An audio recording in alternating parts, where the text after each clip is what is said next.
बरसात के बूंद माँ प्यार बरसे, तोर हंसी देख के मोर दिल तरसे।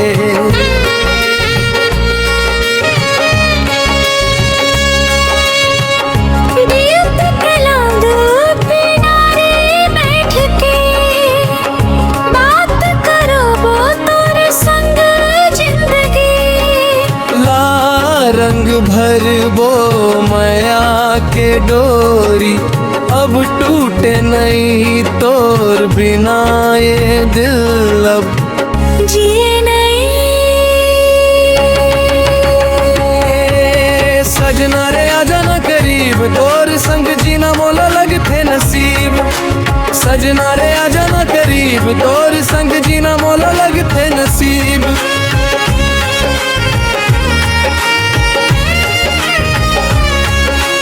बरसात के बूंद माँ प्यार बरसे, तोर हंसी देख के मोर दिल तरसे।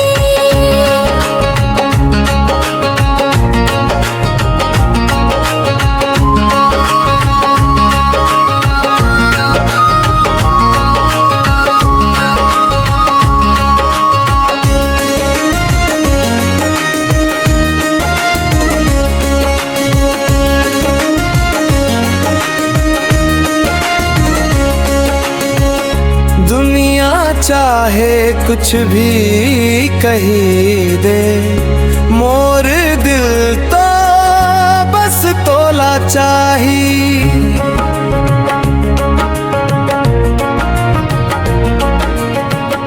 दुनिया चाहे कुछ भी कही दे, मोर दिल तो बस तोला चाही।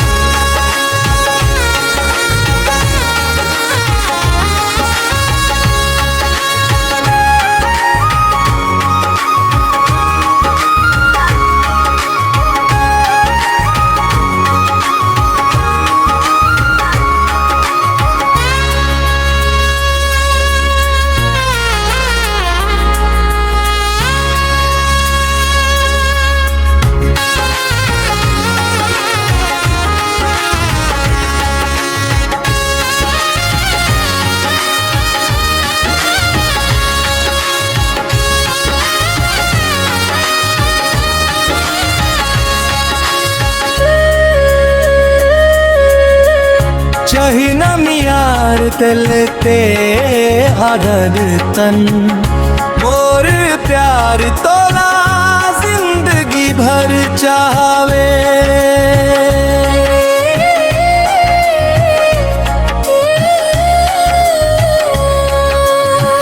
सजना रे आजा ना करीब, तोर संग जीना मोला लगते नसीब।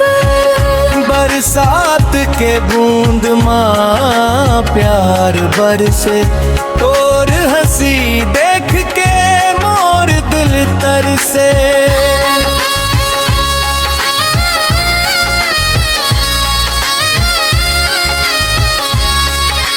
बरसात के बूंद माँ प्यार